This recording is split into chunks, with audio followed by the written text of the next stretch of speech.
here. Somebody sent me a message and they said that they are brand new to Intarsia and they were asking what kind of woods are best to use and stuff like that. And then they said, can you do a video talking about different kinds of wood and what's best for Intarsia and stuff. So I'm going to be talking about wood for the next 20 minutes. If you want to know the wood I recommend when beginning Intarsia, please go to 19 minutes and 32 seconds. I recently got this book. It is called Trees to Know in Oregon, and oh man, I love it because I am getting to where I know the inside of the tree, different kinds of wood. I don't know all of them, but I know a few, and I don't know the outside of the tree. And so this book is teaching me, and what's really cool is it talks about two kinds of trees. It talks about conifers and broadleaf trees. And so we all know what those are really. Conifer is like your Christmas tree. And a broadleaf tree is like the tree that have leaves. But what's really cool is it mentions that conifers are called softwoods and broadleaf trees are called hardwoods. Cool. But then it has some stuff that doesn't fit in the rule, because it says all broadleaf trees are referred to as hardwoods because their wood is generally harder than that of conifers. However, cottonwoods and balsa have very soft wood. So it doesn't always, nothing ever fits perfectly in somebody always has to get out of the bell curve, So anywho, what else was interesting to me was, deciduous and evergreen, so they have their leaves or they don't. Well, some conifers are also deciduous. Oh, I did not know that. And some broadleaf trees are evergreen, and I didn't know that either. So this book has been really cool. I'm going to just talk about what woods I've used and which ones I think are best for Intarsia. So recommended woods for Intarsia are Western red cedar. That's what Judy Gale Roberts recommends, and that's because it is a very light and very soft wood. And it sands all nice and smooth and all that stuff. So that is a perfect wood to start with, if you can find it.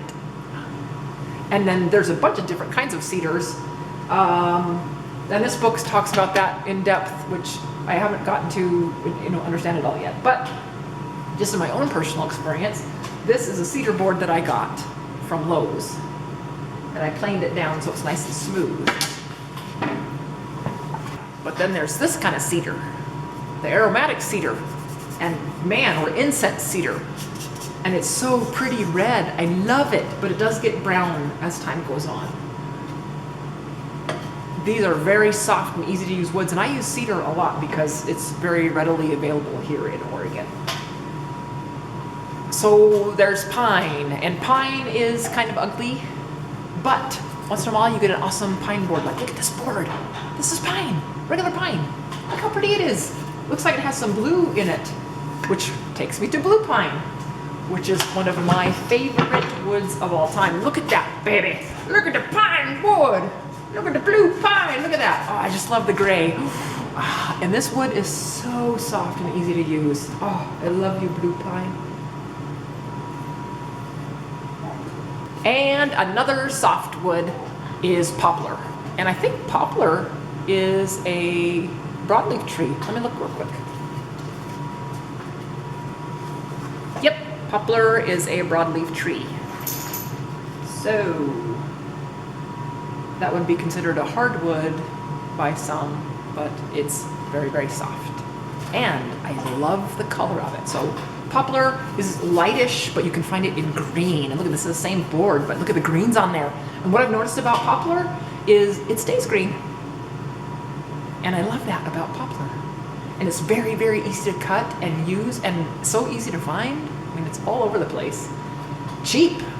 And so poplar, yeah, love it. And then there's oak. So oak is very hard and very splintery, and I don't like to use oak because it's hard and splintery and kind of ugly. But I have used it before and loved it. Like making an Intarsia basket or something, yeah, it's perfect for that, or hay. But other than that, I really don't like to use oak too much. Exotic woods. I love exotic wood, and I've tried a whole bunch of different kinds, and I've figured out that They're hard to come by and they're expensive, and I really don't care to have a whole bunch of different ones. The ones I really, really like are Purple Heart and Yellow Heart. I don't know if Padauk is considered an exotic wood, but I love the color of it. And so these colors here, Purple Heart, check that out. Ooh, and this is very hard and it's very difficult to use. I've had people tell me that they've never used Purple Heart because they've heard that it is so dense and hard to cut. And I didn't know that before I tried using it, so I'm glad I didn't know. But yes, I would agree, it is hard to cut, and it is, temperamental wood, I guess I should say. But it's pretty. Oh, Purple Heart. And Padauk. Padauk is my absolute very favorite wood of all time. This is very hard. Well, this wood is dense and heavy, but it's kind of waxy and weird when you cut it. And so, but I still just love it. It's not as hard to cut. It's hard, but it's not like Purple Heart. You know what? You just have to try it. Just try it. And Yellow Heart. This is my other favorite. So Yellow Heart is like Purple Heart. It's very dense. Not as dense as Purple Heart, but it's still hard. And the Yellow Hearts aren't equal. And so you can get one Yellow Heart that's, oh, such a pretty yellow. And then you can get another Yellow Heart that's kind of a dingy yellow. And I think this one's kind of a dingy yellow. You can try to sand it up to polish it, and it still doesn't look like some of the other Yellow Heart that's out there. And it's going to change color over time anyway. But why not use it if you have it? There's also another wood that looks just like Yellow Heart. It's called Mahogany. And I don't know if it's the same thing as Yellow Heart or not. And I looked it up a little bit, and this sounds like they're from different parts of the world, but the Mahogany I had was really pretty. And the only reason I knew it was Mahogany is because the person I bought it from told me that it was called that. So I would have thought it was Yellow Heart other than that. But anywho, yeah, Yellow Heart's a good one. So like I said, I've tried out some other exotics, and what I've discovered is I really don't need all that really fancy stuff, because I get all the colors I want with just those, the orange and the purple and the yellow, and then the different colors of cedar, different colors of the poplar, blah, blah, blah, blah, all that stuff. So one wood I had tried one time that I really liked, but it's really hard to find and it's really expensive, is called Pink Ivory. And I found some little pieces that I had left. I only had, a little chunk like that cost like $30 or something, but I have this left, and it's just pretty. It's pink. It's still pink. But yeah, if I could get more pink ivory, I would like that. But I probably won't ever get it again. And it's very waxy. Black walnut. Black walnut is so easily to come by here in Oregon. I love this stuff. And it is, it's pretty dense wood, heavy wood. It's not real hard to cut though. I really like it, and it polishes up really pretty. Black walnut is, yeah, love it. See, look how pretty that is. So I also have a black walnut burl here that I cut a piece out of, and so there's black walnut. Yeah, so that burley is just real pretty, but yeah, black walnut, that's a good one. Love it. It's great for Intarsia. So I also have used a wood called Red Heart. So Yellow Heart, Red Heart, Purple Heart. Red Heart is like Yellow Heart in its, how it cuts and stuff. And Bloodwood, that's another one. So Bloodwood is redder than Red Heart, but Bloodwood is really hard to find, for me anyway. So if I could find those and have those in stock, I would love to have those just because of the reds. So Bloodwood and Red Heart and Purple Heart and Yellow Heart. Purple Heart being the most difficult to work with. All those are awesome colors, and if I could find those reds, then I would get those, but I can't find them. So one thing I've noticed when I'm doing my Intarsia is I had gotten all these different kinds of woods, like I said already, and I noticed that sometimes it makes the piece too busy. And so woods like this, I don't know how to say it, bocote, B-O-C-O-T-E, bow coat. I don't know, but it's pretty, really pretty, but too busy for a project. And I suppose you could use a little piece for something, but I was bummed because I used it in something. I was like, ah, too busy. I found that to be true with other things like Wenge, I don't know how you say it. I think I looked it up and it is Wenge, I think. But anyway, we've had debates about how you say it, but it's pretty. And it's black with these lines in it. And it is a tough wood, but I really don't need it because it's too colorful. Isn't that weird? Another colorful wood is Cedar Wood, and this is great looking wood, but again, it's just not practical for Intarsia. For me anyway. I guess that you could use it when you're making a zebra maybe. I have this piece of Canary Wood, and this stuff is so pretty. I love this stuff. It's very, very dense and very, very difficult to cut. And look at this board. Woo, woo. Yeah, it's not straight at all. I'm not sure why, but it was a big old long board, and I cut it up because it's just dirt. And I have used it in Intarsia for butterflies, and it's really pretty with the butterflies. So this has a lot of color variation, but it's not bad like this one. Going back to green wood real quick, I talked about poplar being green because there is also Vera Wood, and Vera is green, but it turns brown, and it's very, very thick. It's very dense and very, very waxy, and I don't like it. So when I first saw it and saw the pretty green, I'm like, ooh, pretty green Vera, yay! And then I used it, and I was like, ew. And then on my projects, after a while, it was this brown that wasn't a pretty brown. And so Vera for me is, yeah, no Vera. Mahogany. So my experience with mahogany is this. See that? Mahogany is like brittle. There we go. See, that's mahogany for me.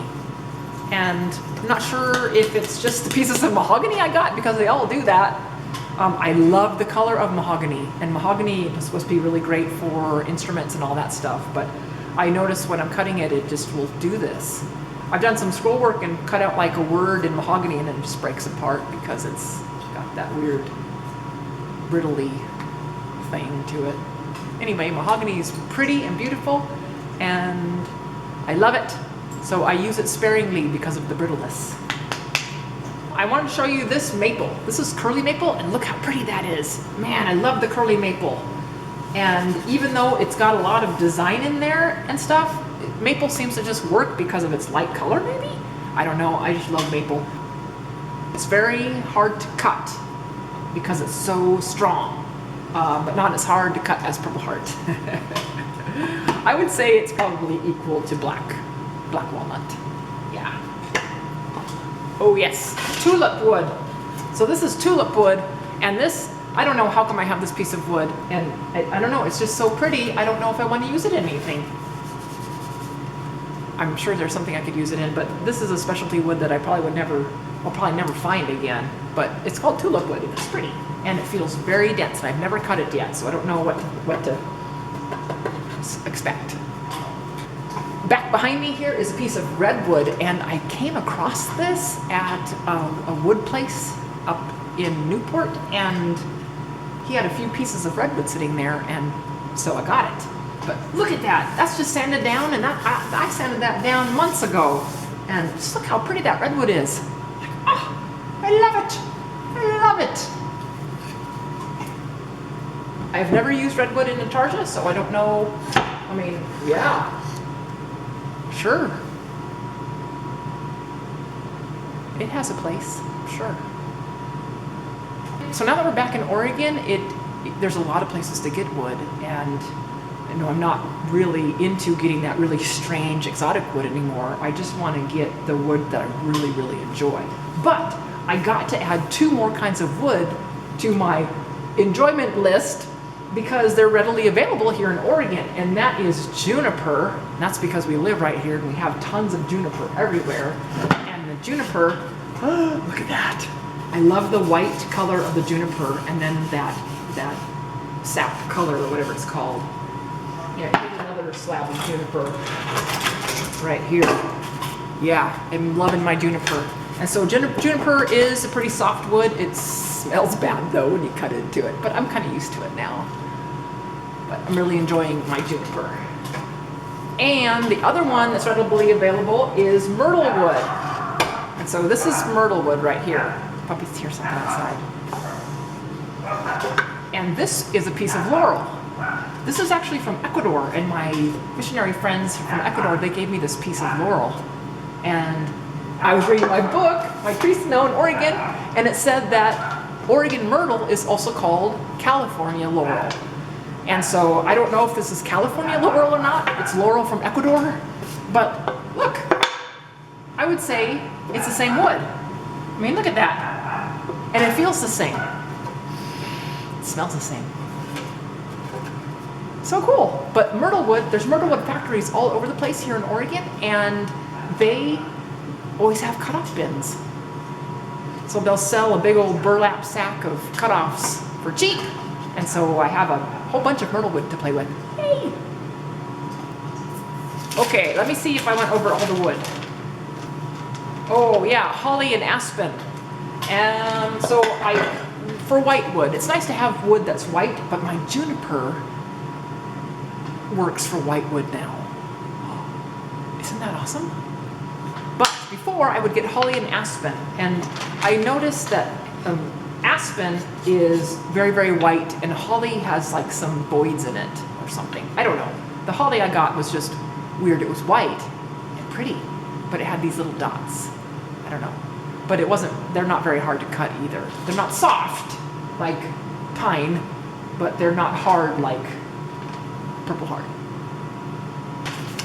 Oh, and what I was going to say is, when we lived in Louisiana, it was really hard to find wood, and so we ended up driving to Georgia and driving to Florida to buy wood, and for some reason Florida and Georgia had a whole bunch of wood to get, but not Louisiana. There was one place that we could get a few things, and one of the things I got from that place was cypress. And so Louisiana is known for its cypress, and I saw some cypress boards and I didn't really like them, but I loved this piece. And so I have this one piece of cypress. And what's really cool is cypress is related to juniper. And so, how cool is that? I thought it was cool. Because you know, cypress grows in the swamps and in the water, and it's underground and it doesn't rot and stuff like that. It's just fascinating wood. Yeah, fascinating cypress. Okay, the last wood I want to talk about is ebony. Let me go get a piece of it. It's ebony. I buy it in a little piece like this because this is like $6 for this little tiny piece. But I use it for eyes. And it's great for eyes, but man, is it hard to cut. It's harder to cut than purple heart. Yeah, but boy, does it shine up nice. And what I do is I sharpen it like a pencil. My pencil sharpener can handle it. And then I use it for an eye. And yeah, I'm really loving this ebony. Yeah, a lot. It's just black. Look how black that is. Yeah. So ebony, hard to cut, but great for eyes for Intarsia. So the list of wood that I really enjoy to use for Intarsia are Padauk, Walnut, Blue Pine, Purple Heart, Yellow Heart, Maple, and Cedar.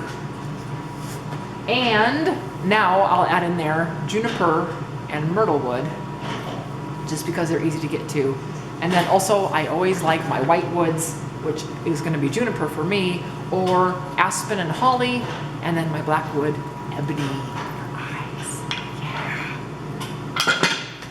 So, I don't know if that answered any questions or not, but wood, I would just say, go out and try it. Yeah. And to summarize what's best for Intarsia when you're starting out, cedars, poplar, pine, and then go from there. So have fun doing Intarsia, and if you have any questions, just give me a holler. So thanks for joining me, everybody. We'll see you next time. Bye!